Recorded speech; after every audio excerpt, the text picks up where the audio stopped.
दिल्लीच्या आग्नेयेस यमुनेपलीकडे अब्दालीचा तळ पडला होता. अब्दालीने पटपरगंज गाव पाठीशी घेऊनच छावणी टाकली होती. मराठ्यांच्या फौजा दिल्लीकडे कूच करत आहेत ही खबर कळताच अब्दाली केवढ्या तडपेने दिल्लीकडे कूच झाला होता. त्याने लष्कराला रात्रीचे नीट झोपू दिले नाही, दिवसा इसावा खाऊ दिला नाही. घाटावर ओढ्याकाठी कुठे माणसे जनावर इसावा खातायत हे दिसले की नजीब अब्दाली समोर मरकटासारखा नाचायचा. आलमपणा, जल्दीने कूच करा. त्या कापरांनी राजधानीचा चावून चोथा केला. चला पळा. अब्दालीच्या इज्जतीचा सवाल होता. दिल्ली गेली म्हणजे कमर तुटलीच. नुसत्या धडाने वा पायाने काय करायचे. अधूनमधून सारख्या पाऊसधारा कोसळायच्या. ओढ्यांना उतार नाही. दलदलीतून डबक्यातून जाताना घोड्यांना छाती इतके पाणी लागायचे. तोफांचे गाडे अडखळायचे. पुन्हा तोफा वाहण्यासाठी दलदल सोडून डोंगराकडे बगल मारा. अर्धपोटी उपाशी लष्कर घेऊन अब्दाली दिल्लीच्या सुमारास आला. यमुनेच्या पलीकडे लाल किल्ल्याकडे तो बघू लागला तर उभा पहाड पेटताना दिसावा तसं मराठ्यांच्या सहस्रावधी मशाली लाल किल्ल्याच्या सभोवती नाचू लागलेल्या. साऱ्या अंगाने जणू किल्लाच धडधडा पेटू लागला आहे. अब्दालीने समोर यमुनेच्या पात्राकडे पाहिलं तर पात्रातही सहस्र मशालींचा उजेड. हलत्या धावत्या पाण्यात भीतीने चळाचळा कापत सुटलेला लाल किल्ला. डोळ्यासमोर वैराने किल्ला रात्रीत धरला आहे. आपली शिबंदी तिथेच आहे. तिलाही आपण वाचवू शकत नाही. इराण तुरांपासून एवढी राज्ये आणि राजधान्या पाहिल्या. एवढा मुलूक धुंडाळला. घाटातून खिंडीतून शत्रूशी आगीचा खेळ खेळलो आणि आज आपली 50,000 खडी फौज, 5-25 हिंदुस्थानी सरदार आणि त्यांचं लष्कर, लाखावर लढवई सेना असताना डोळ्या देखत किल्ला कापरांच्या हाती जातो. ही केवढी गैर बात. कधी दुःखित न होणारा अब्दाली एकाएकी गलबलून गेला. हे परवरदिगार म्हणून त्याने अंधाऱ्या आभाळाकडे नजर टाकली. त्याच्या डोळ्यातले आसवे टपटप करून मांडीखालच्या घोड्याच्या पाठीवर ओघळली. घोडं फुरफुरलं. अब्दाली ही त्वेषाने फुरफुरत होता. देह जळत होता. लांबून येणाऱ्या हर हर महादेवच्या गर्जना ऐकून कांठळ्या बसत होत्या. पण समोर दुथडी भरून घोघो असा आवाज काढीत वाहणारी 11-11 यमुना ठाव देत नव्हती. 2 दिवस झिमझिम पाऊस पडला. काल सकाळीच मराठ्यांचे झेंडेबावटे लाल किल्ल्यावर फडकू लागले. थोड्याच वेळात 4 नावा भरून लाल किल्ल्यात अडकलेला किल्लेदार याकूब खान आणि त्याचे हजारभर सोबती अलीकडच्या काठाला कसेबसे येऊन पोहोचले. काल दिवसभर पावसाची झिमझिमदार तुटली नव्हती. बहुतांशी वर हिमालयाच्या रांगामधून बेसुमार पाऊस पडला होता. त्यामुळे यमुनेची फुगी वाढतच होती. काठावरची खाचरे विक्राळ तोंडात गिळत ती मस्तीत वाहत होती. काल दिवसभर बादशाहच्या फौजाने इसावा नव्हता. उभ्या पावसात तंबुडेरे उभे करायचे, पुन्हा त्यांच्यावर गवतपाला पांघरायचा, लष्करासाठी छोट्या छोट्या गवताच्या झोपड्या बांधायच्या, ही सारे काम उरकण्यात लष्कर दिवसभर गुंतलं होतं. काहींच्या तुकड्यांना आणि बंजाऱ्यांना नजीब चैन पडू देत नव्हता. सारख्या हकाट्या घालून आजूबाजूच्या मुलखातील गवताच्या गंजा पाला चगळा आणायला भाग पाडत होता. आज सकाळपासून पाऊस उघडला होता. शाही तंबूच्या पुढे वाळका गवतपाला अंथरून उघड्यावरच जाजमी टाकली होती. त्यावर लोडाला टेकून 38 वर्षाचा तर्नाबान दुराणी बादशाह बसला होता.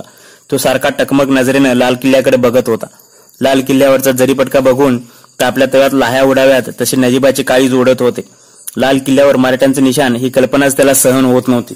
क्रोधाने, त्वेषाने, सोडाच्या भावनेने तो जिंकून गेला होता. नजीब बसल्या जागी गुडघ्यावर उभा राहून म्हणाला, आलमपणा, किल्ल्याच्या बुरुजावर त्या उभ्या असलेल्या निशाणाच्या काठ्या बघा. त्यावर फडकणारी जरीपटका आणि भगवा झेंडा नावाची ती फडकी बघा. त्या निशाण्यांच्या काठ्या माझ्या काळजात घुसून मला रक्तबंबाळ करीत आहेत.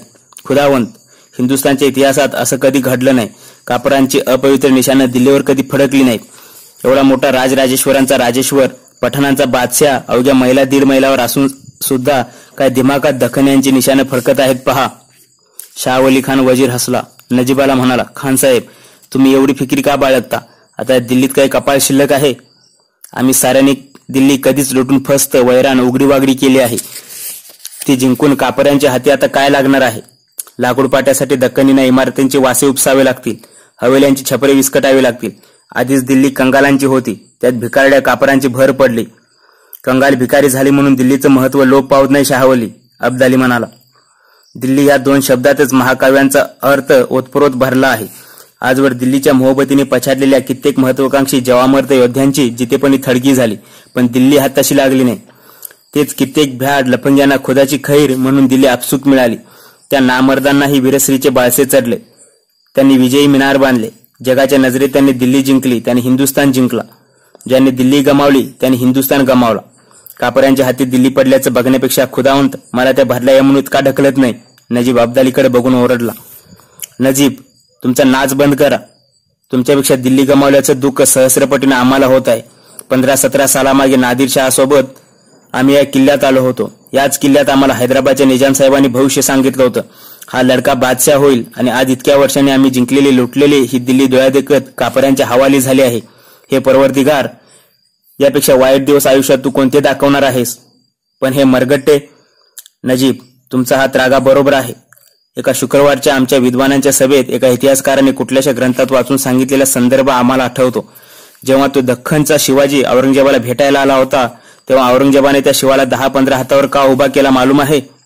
हिंदुस्थानची मसनद किती भव्य आहे, त्या पागल मरगट्यांसाठी दिल्ली किती दूर आहे हे त्या शिवाला कळावे. पण त्या शिवाला खुदाने जास्ती उमर दिली नाही, नाहीतर एकदा तरी त्याने त्या बहादुराने हिंदुस्थानचे तख्त हलवले असते. एकूण काय, आजवर दिल्ली ही त्या दख्खनी मराठ्यांना गुलबकावलीच्या फुलासारखी दूर राहिली आहे नव्हे, होती असे म्हणा खुदावंत. नजीबाने डोळ्यातून घळघळा वाहणारी अश्वे पुसली. डोईची टोपी खाली आदळत तो म्हणाला, खुदावंत, मरगट्ट्यांनी दिल्ली जिंकली असताना ती त्यांच्यासाठी दूर आहे अशी बात करणे हे फजूल होईल.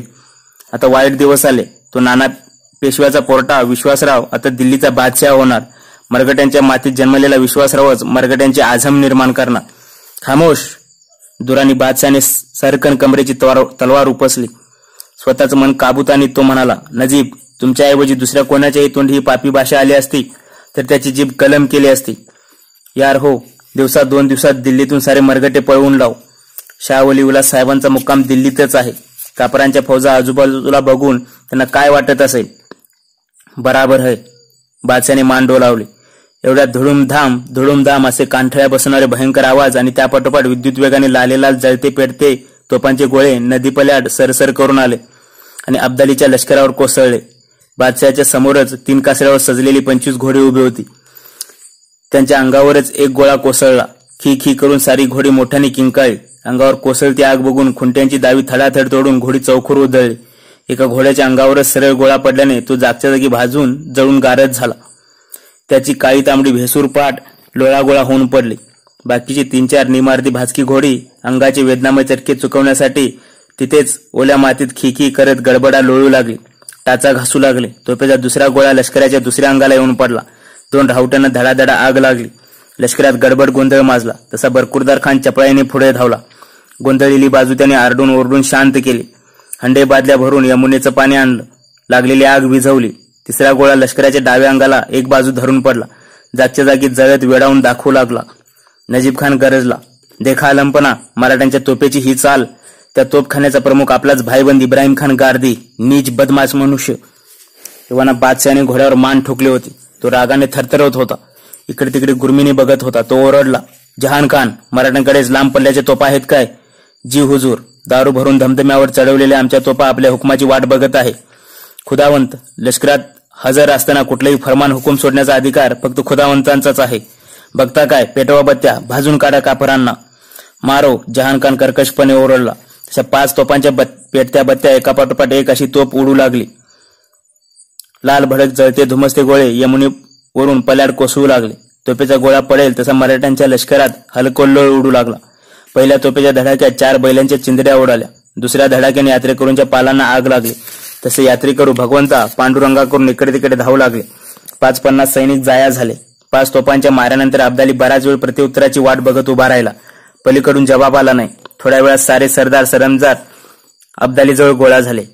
अब्दाली बादशाह सर्वांना म्हणाला, यार हो, अजून मराठ्यांची ईर्ष्या आणि हिंमत बडी दिसते. निम्मा हिंदुस्थान गिळून ती जमात चांगलीच माजली आहे खुदावंत.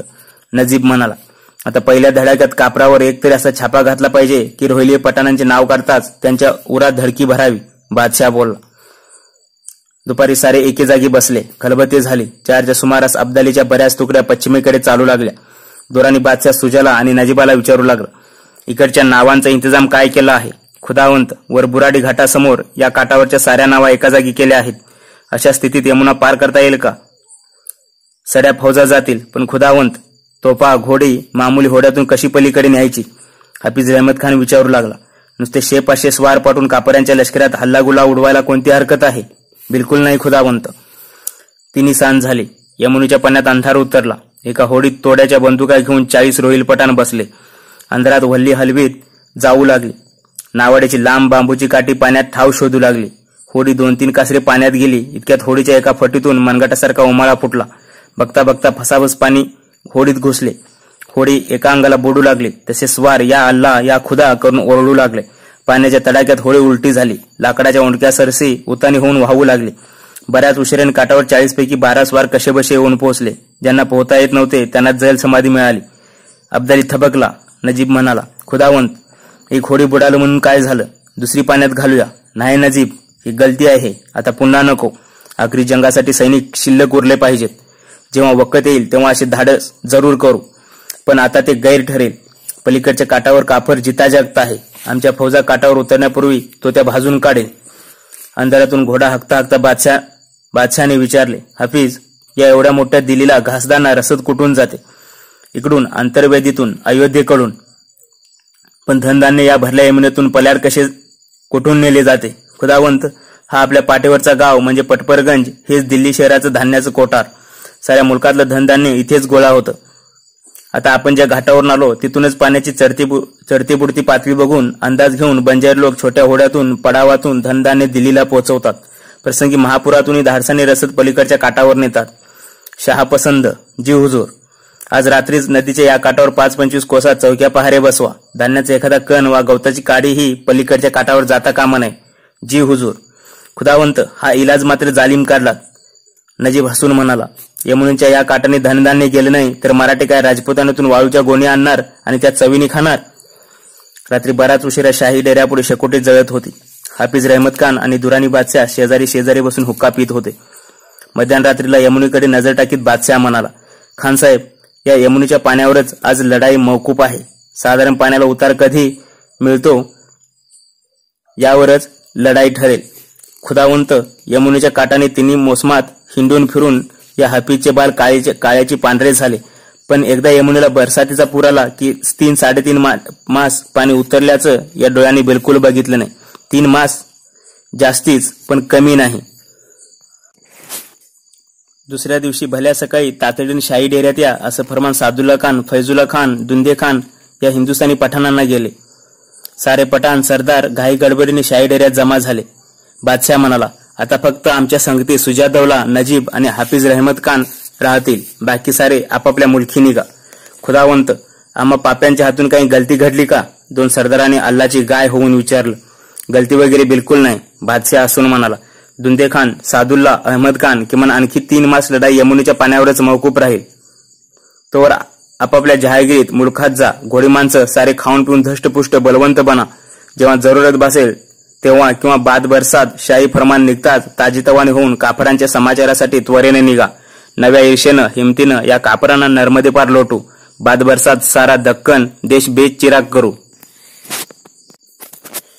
तुघलकाबादजवळ सूरजमल जाटाचा तळ पडला होता. सकाळच्या प्रहरीच गाजीउद्दीन त्याच्या मसलतीच्या डेऱ्यात दाखल झाला होता. अजून सूरजचे स्नान आटोपले नव्हते. तंबूच्या एका खिडकीतून लाल किल्ला दिसत होता. दिल्ली दरवाज्यावरच्या उंच काठीवर मराठ्यांचा जरीपटका डौलाने फडकत होता. किल्ल्याच्या इतर बुरुजावरून सुद्धा मराठ्यांचे झेंडेबावटे फडकताना दिसत होते.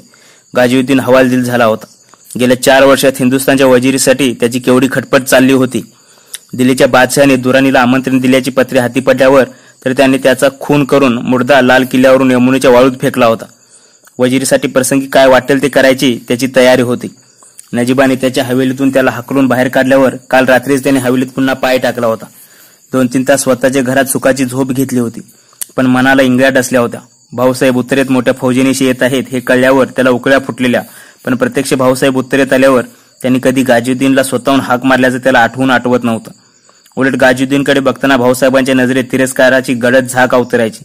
सुजा गिलच्याकडे गेला तरी भाऊंना त्याच्याबद्दल जो आदर होता तसा जराही आदर भाऊंना गाजीउद्दीनबद्दल नव्हता. वजिरीचं स्वप्न कायमचं निकालात निघणार या कल्पनेनं तो विस्कटून गेला होता. सेवक आला. त्यांनी सूरजमल जाट येत आहेत अशी वर्दी दिली. लगेचच सूरजमल दमदार पावलं टाकीत तंबूत आला. गाजीउद्दीनने लवून सलाम केला. बघा आता तुम्ही तरी, अशी झाक त्याच्या सलामीत होती. दोघे जणी बिछायतीवर बसले. गाजीउद्दीन बोलला, राजेसाहेब, दिल्लीचा किल्ला आपण सर केला आणि त्यावर मराठ्यांचं निशाण. किल्ल्याच्या चाव्या याकूब खानाने भाऊंच्या हाती दिल्या ही गैरबात झाली. आमच्या भाऊंबद्दल केवढ्या मोठ्या अपेक्षा होत्या, साऱ्या धुळीस मिळाल्या. खरं आहे गाजीउद्दीन, सूरजमल बोलला. किल्ल्यात तुमची किंवा आमची छिबंदी उतरायला हवी होती.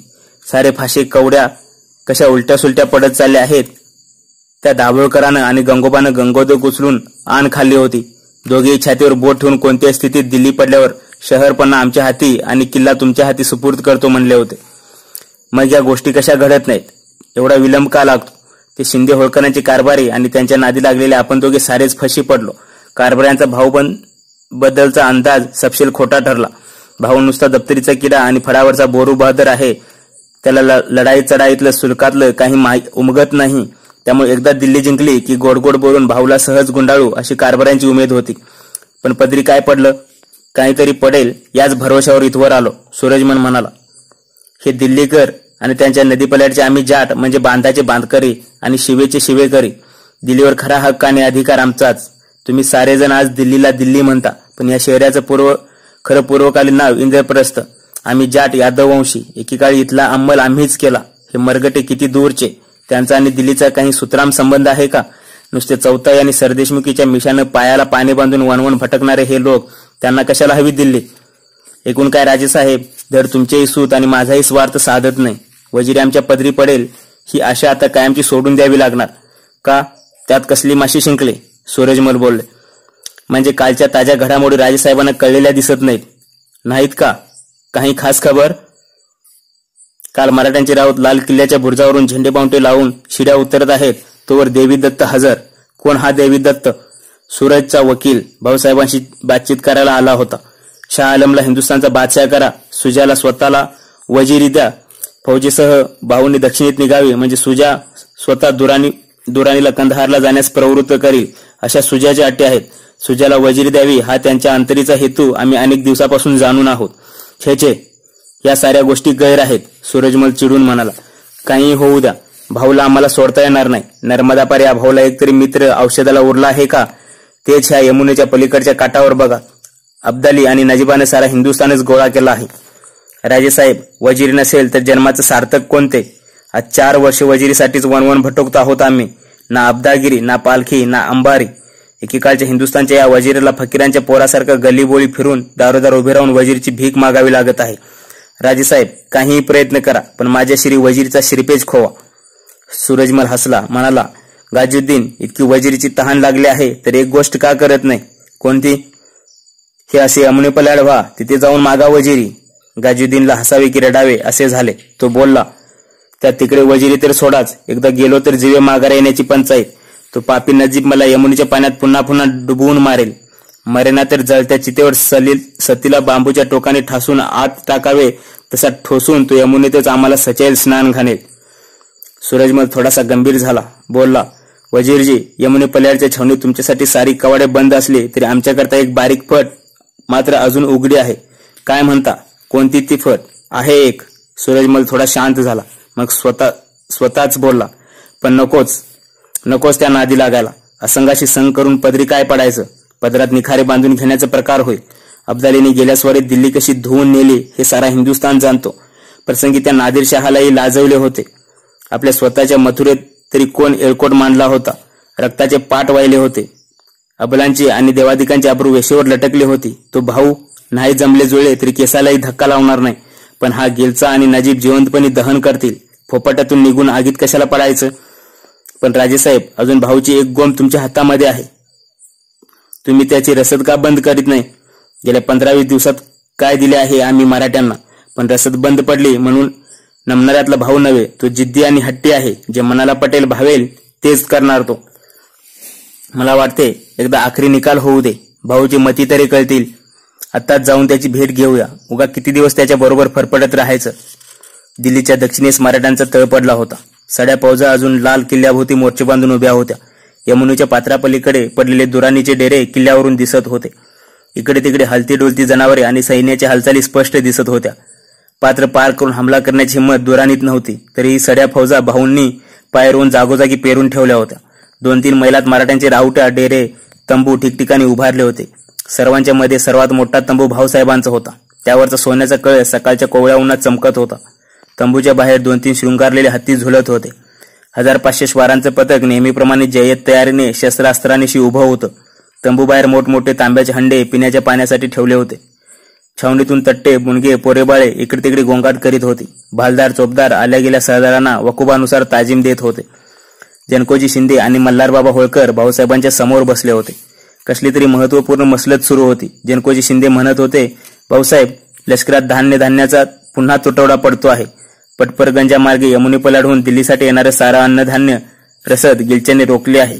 हत्ती घोड्यांना पुरवून घासदाणा टाकावा लागतो आहे. अशा प्रसंगी जाटाला विश्वासात घेणं क्रमप्राप्त आहे. विश्वासात घ्यायचं म्हणजे काय करायचं?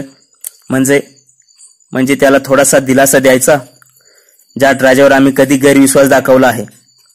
भाऊसाहेब, दत्ताजी बुराडी घाटावर पडल्यानंतर आमची साऱ्यांची त्रेधा त्रिपीट उडाली होती. शिंदे होळकरांना हिंदुस्थानात कोणी वाली नव्हता. तेव्हा जाटानेच कुंभेरीस घासदाणा देऊन आमच्या फौजा जतन केला. त्याला विसरून कसे चालेल? मल्हारराव म्हणाले. काकासाहेब, आम्ही कधीच कोणाला विसरणार नाही. भाऊसाहेब त्राग्याने म्हणाले. हे पहा काकासाहेब, जाटाला समजून घ्यायचं म्हणजे दिल्ली कोणाच्या ताब्यात द्यायची हेच ना. त्या साऱ्या गोष्टी आज ना उद्या ठरवता येतील. पण मनाचा दगड उरावर घेऊन पडल्यासारखा गिलच्या समोर उभा टाकला आहे. ज्या तंबूत आपण बसलो आहोत त्याच्या दारातून सुद्धा तुम्हाला गिलच्यांच्या फौजा दिसतात ना. अजून अब्दालीशी 2 हात व्हायचे आहेत. आखरी जंग बाकी आहे. त्या आधीच दिल्ली कोणाची आणि वजिरी कोणाला हे निकाल घाईगडबडीने घेतले तर राजनीती बिघडूही शकते. सारे जरा गम खाऊया. पण घाईगडबडीने एखाद्याला पेचात टाकून साधला जाणारी जमीनदारी किंवा कावा आम्ही अद्यापही चालू देणार नाही. जनकोजा आणि मल्हारबाबा शांत झाले. तरीही मल्हारबाबा थोडे त्रासल्यासारखे दिसत होते. आम्ही काही मुद्दे मांडावेत आणि कालच्या या पोरांनी सारे मुद्दे खोडावेत याचा मतलब काय? असाच आविर्भाव त्यांच्या मुद्रेवर दिसत होता. इतक्यात भालदार आला. बाहेर दाभोळकर, गंगोबा, सूरजमल आणि गाजुद्दीन आल्याची वर्दी देऊ लागला. भाऊसाहेब थोडेसे चमकले. त्यांनी भालदाराला हुकूम दिला, राजेसाहेबांनी आणि गाजुद्दीनला आत सोडा. तर दाभोळकरला आणि गंगोबाला फरमावा, पुन्हा इकडे फिरकू नका. खासे मंडळी इथे बसले आहेत तोवर ते दोघे इथे नजरेच्या टप्प्यात हे दिसता कामा नाहीत. भाऊसाहेबांनी सूरजमलचं स्वागत केलं. सूरज, गाजुद्दीन बसले. जनकोजी आणि मल्हारबाबा भाऊसाहेबांकडे बघू लागले. भाऊसाहेबांनी विचारलं, बोला राजेसाहेब, काही खास हुकूम? श्रीमंत, आम्ही हुकूम सोडणारे कोण? आपण पेशवे, दख्खनचे राजे, आम्ही साधे जमीनदार. आमच्यावर खपा मर्जी करू नये. आम्हाला मर्जीत असू द्यावे. मतलब समजला नाही राजेसाहेब. किल्ला ताब्यात देताना याकूब खानाने आमची शिबंदी आत धाडा असा नुसता निरोप धाडला तर श्रीमंत रागावले असे कळते. याकूब पूर्वपरिचयाने बोलला. त्याच्या आड आगळी वेगळी काही नव्हते. आगळे काही असेलही नसेलही, पण आमच्या रागावण्याने आपण ही गैरसमजूत करून न घेणे. सुजाचे वकील श्रीमंतांच्या लष्करात तळ ठोकून आहेत असं ऐकतो. राजेसाहेब, हा लढाईचा वखत आहे. अशा वक्ताला सुलुकाच्या मिशानं कलमी पटोत वा न पटोत, पण वकिलाचं येणे जाणं हा राजनीतीचाच एक रिवाज असतो. आपल्याला काय त्यात वावगे वाटावे?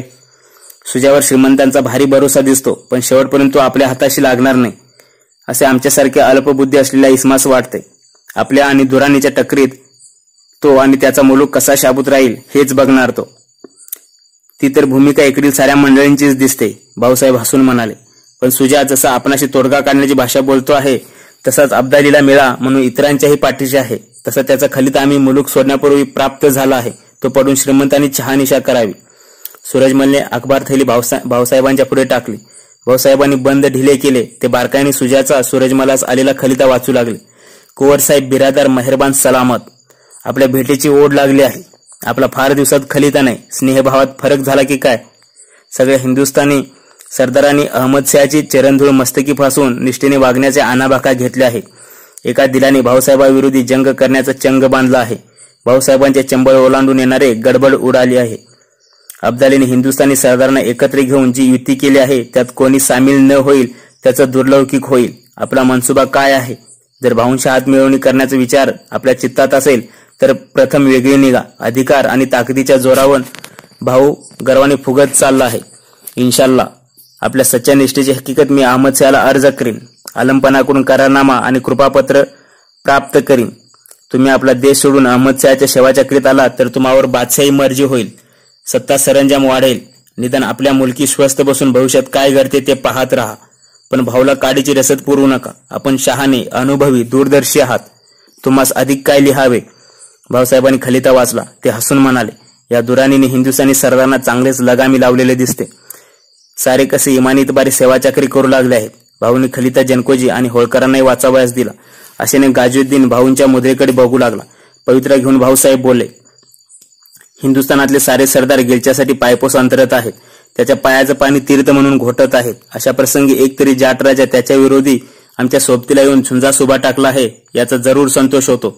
राजेसाहेब, पण का कुणास ठाऊक गेल्या 2 दिवसात तुमच्या मनात चाललेली चुळबुळ योग्य नव्हे. सूरजमल चमकून भाऊसाहेबांकडे बघू लागला.